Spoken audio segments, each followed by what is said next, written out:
Hey friends, and welcome back to my channel. This video is all about fixing the issue with Doom, the Dark Ages. While updating or downloading the game onto the Xbox, you got an error. Something unexpected happened. Error code 0x87e0000F. So without wasting time, let's go ahead and directly proceed with the resolution. First of all, in the basic step, head over to Settings menu. From the left pane, click on the option Apps. Now click on the option Install Apps. Now in the Install Apps, you need to find the Doom.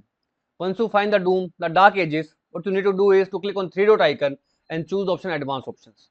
Now scroll to the bottom and under the Reset, you will find the option of Repair and Reset. Go ahead, click both the options one by one. First one, go ahead and repair it. After repairing, go ahead and click on the option Reset. After resetting the app, go ahead and relaunch your Microsoft Store and then go to the library, find your game and update the game right from here. I hope this will fix out the issue. If this failed to work out and you are still not able to update or download the game, you need to take help of battle.net. If you have not installed it, first of all, you need to install it into your PC and go to the shop, and from here, you need to find the Doom right over here.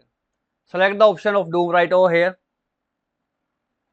Now scroll down and you will find the option of Game Pass. Click on the option Game Pass. From here, click on the option Connect to Xbox if you haven't already connected, and once it is connected to the Xbox, you will find an option of download right from here. Download it using the battle.net and this will completely fix out your issue of something unexpected happened with error code 0x87e0000F. So that's all about it friends. If this video works out for you, I request you to please click on the subscribe button and turn on the bell notification icon to continue receiving updates from my channel. Thank you so much friends. Thank you for watching.